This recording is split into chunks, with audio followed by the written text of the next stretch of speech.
C'est la fin de l'année et vous avez envie de faire le bilan sur ces 12 mois écoulés pour pouvoir finalement rebondir de façon positive sur l'année prochaine et appréhender cette nouvelle année de façon positive et optimiste.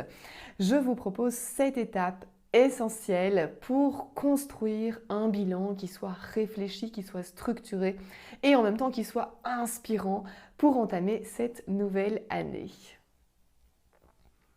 Bonjour à tous, je suis Céline Engels, votre coach en bonheur pro et perso. J'accompagne les femmes leaders à trouver leur juste place pro et perso sans sacrifier leur équilibre de vie pour pouvoir finalement libérer leur plein potentiel et rayonner. Alors aujourd'hui, je vous parle de 7 étapes essentielles pour pouvoir construire un bilan, faire le point sur cette année. La première étape que je vous propose, c'est vraiment de revenir sur toutes les petites et grandes victoires que vous avez eues durant ces 12 derniers mois. Sachez que chaque victoire que vous allez souligner, que vous allez valoriser, aussi petite pour vous peut-être soit-elle, est importante pour booster votre estime de vous-même et renforcer votre confiance en vous, votre passage aussi à l'action. Donc la première question finalement, c'est de vous demander quels ont été moi cette année, mes grandes victoires, mes petits succès, tout ce dont je peux être fière durant ces 12 derniers mois. Pour faire cet exercice, je vous invite aussi à vous poser dans un endroit calme, mettre une musique que vous aimez bien, vous assurer que vous ne serez pas dérangé, bref, vous mettre dans une atmosphère positive et détendue pour vraiment avoir le temps de réfléchir, de faire ce travail d'introspection et de réflexion sur ces 12 derniers mois. Si vous voulez faire l'exercice et que ce soit vraiment pertinent pour l'année prochaine, prenez vraiment ce temps, ne faites pas ça à la va-vite, mais prenez vraiment le temps de vous poser sur ces 12 derniers mois et de répondre du coup à ces 7 étapes essentielles que je vous présente pour que ce soit le plus positif et constructif pour vous. Donc voilà, première étape, prenez le temps d'identifier tous vos succès, vos victoires, petites ou grandes soient-elles, durant cette année, de les noter et puis surtout de les célébrer. C'est vraiment important en psychologie positive de pouvoir célébrer. Donc revenez sur chaque succès et dites-vous, tiens, qu'est-ce que je peux prendre comme action pour célébrer ça? Parce qu'en fait, je me rends compte que c'était au mois de janvier dernier ou février, mars, peu importe. Et en fait, vous ne l'avez pas du tout reconnu, vous ne l'avez pas valorisé, vous ne l'avez pas célébré. Donc prenez aussi le temps de noter, de planifier les actions que vous allez prendre pour célébrer.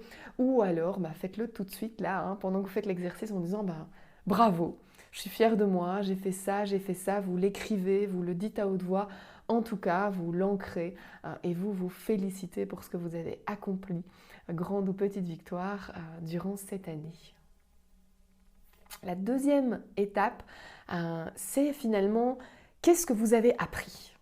Moi, j'ai une valeur qui est l'apprentissage pour avancer vers la meilleure version de vous-même dans un sens positif et sans vous mettre de pression.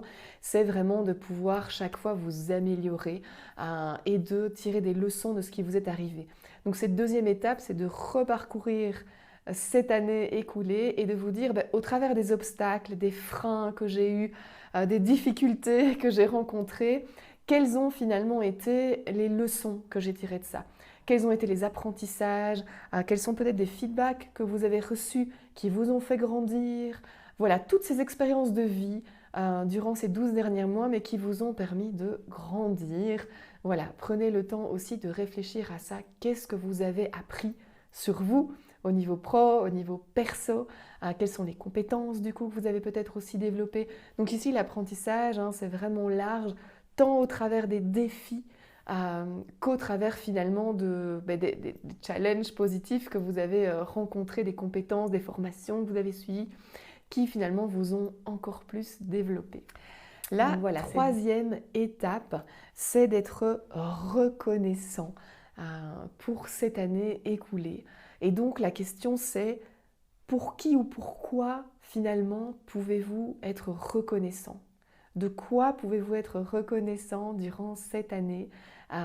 Et donc finalement, à qui ou à quoi pouvez-vous dire merci ?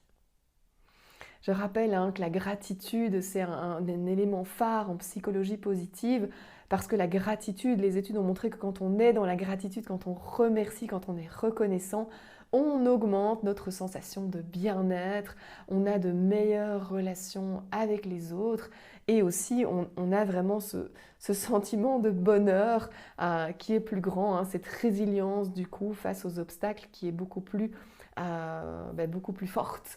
Donc voilà, je vous invite vraiment à prendre un moment pour remercier. Alors pour remercier, vous le faites par écrit, dans tous les sens du terme. Vous écrivez simplement pour vous, vous écrivez une carte, une lettre à la personne, ou vous lui dites oralement, ou c'est simplement par un simple geste d'attention ou vis-à-vis de vous aussi. Cette gratitude, elle est aussi vis-à-vis de vous, pour pouvoir vous remercier. C'est aussi un exercice qui va booster votre estime de vous-même, le fait de vous remercier et d'être en autocompassion avec vous-même aussi, d'être bienveillant avec vous-même. Donc voilà, troisième étape, la gratitude. Quatrième étape, finalement, puisque moi je suis experte en équilibre de vie pro et perso, la quatrième étape concerne l'équilibre de vie pro et perso. Donc la question ici, ma question pour vous, c'est comment votre équilibre a été respecté, votre équilibre vie pro-perso, comment a-t-il été respecté durant cette année qui vient de s'écouler? Est-ce que vous étiez OK avec cet équilibre? À quel moment est-ce que ça a été plus ou moins intense? À quel moment ça a été plus ou moins respecté? À quel moment vous vous êtes senti pas en équilibre? Donc faites le point aussi là-dessus. Je vous invite aussi à revenir du coup sur c'est quoi votre équilibre idéal et qu'est-ce qui fait qu'il n'a pas été respecté durant cette année écoulée. Et du coup, demandez-vous comment je peux améliorer mon équilibre pour l'année prochaine, de quoi j'ai besoin pour pouvoir mettre en place cet équilibre pour l'année prochaine. Alors, cinquième étape, votre bien-être. Ici, de nouveau, pour ceux qui me suivent, vous savez que je travaille toujours sur les triangles, cœur, corps, cerveau, le triangle d'or, comme je l'appelle, les 3 C. Comment avez-vous pris soin de ces 3 centres durant cette année? Donc les 3 centres, le cœur, le corps et le cerveau, votre esprit. Comment avez-vous pris soin de votre corps? Comment avez-vous pris soin de votre esprit au travers de pensées positives, de croyances positives? Et comment avez-vous simplement pris soin de votre cœur? À quel point est-ce que vous vous êtes écouté? À quel point est-ce que vous avez été dans l'amour pour vous-même? D'ailleurs, je vous mets le lien ci-dessous dans la description.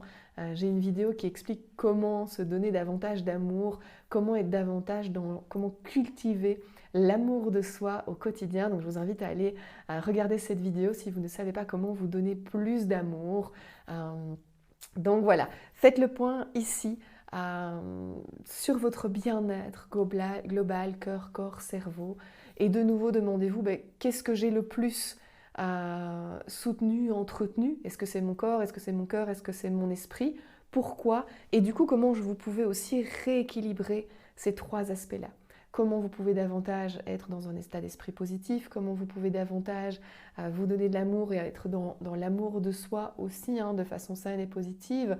Et comment vous pouvez prendre soin davantage de votre corps? À quel point est-ce que vous êtes à l'écoute aussi de votre corps et à quel point est-ce que vous l'avez respecté? Alors, 6e étape, vos relations. Je rappelle que les relations, tous les aspects relationnels sont un des aspects principaux du bonheur qui augmente la sensation de bonheur, c'est d'être dans un environnement, dans des relations qui sont saines et bénéfiques pour vous. Donc faites le point sur cette année. Quelles sont les relations qui ont été particulièrement bénéfiques pour vous? Quelles sont celles qui ont malheureusement été moins bénéfiques pour vous et pour quelles raisons aussi? L'environnement, c'est vraiment un facteur clé dans le développement personnel. Donc faites le point aussi sur les différentes relations et quelles conclusions est-ce que vous en tirez. Quelles sont les relations que vous avez envie de nourrir davantage? Quelles sont celles malheureusement que vous avez envie de laisser de côté pour l'année prochaine? Et enfin, la 7e étape, la conclusion. La 7e étape, c'est vraiment de reparcourir les 6 premières questions qu'on a vues ensemble et de vous dire sur base de tout ça, qu'est-ce que j'en tire comme conclusion principale? Je vous invite d'ailleurs à donner un mot à cette année, un mot qui vous représente pour toute l'année écoulée sur base des différentes étapes qu'on a vues ensemble. Quel est le mot qui ressort, le mot qui résume toute cette année que vous venez de passer, ces 12 derniers mois, au travers de vos expériences, de vos obstacles, de vos réussites, de ce dont pourquoi vous pouvez être reconnaissant. Voilà, quel est le mot qui résume cette année pour vous? Et du coup, est-ce que vous avez envie de vous associer de nouveau à ce mot pour l'année prochaine ou est-ce que vous avez envie d'un autre mot? Je vous invite à prendre soit un adjectif, soit un verbe d'action pour être dans l'action aussi pour l'année prochaine. Donc voilà, quel mot vous allez donner? Est-ce que vous le gardez ou pas? Est-ce que vous avez envie d'un autre et pourquoi? Voilà, on a du coup ces 7 étapes, on est au terme des 7 étapes pour avoir un bilan de fin d'année construit, réfléchi et inspirant. Du coup, je vous invite, après avoir fait cette conclusion, à vous dire, tiens, qu'est-ce que je décide de faire encore l'année prochaine? Qu'est-ce que je décide d'arrêter l'année prochaine? Et qu'est-ce que je voudrais commencer à faire l'année prochaine? Si vous avez aimé cette vidéo, je vous invite à mettre un pouce bleu, à vous abonner pour être tenu au courant des nouvelles vidéos qui vont suivre. Et je vous dis à très très vite pour de nouveaux conseils en bonheur pro et perso.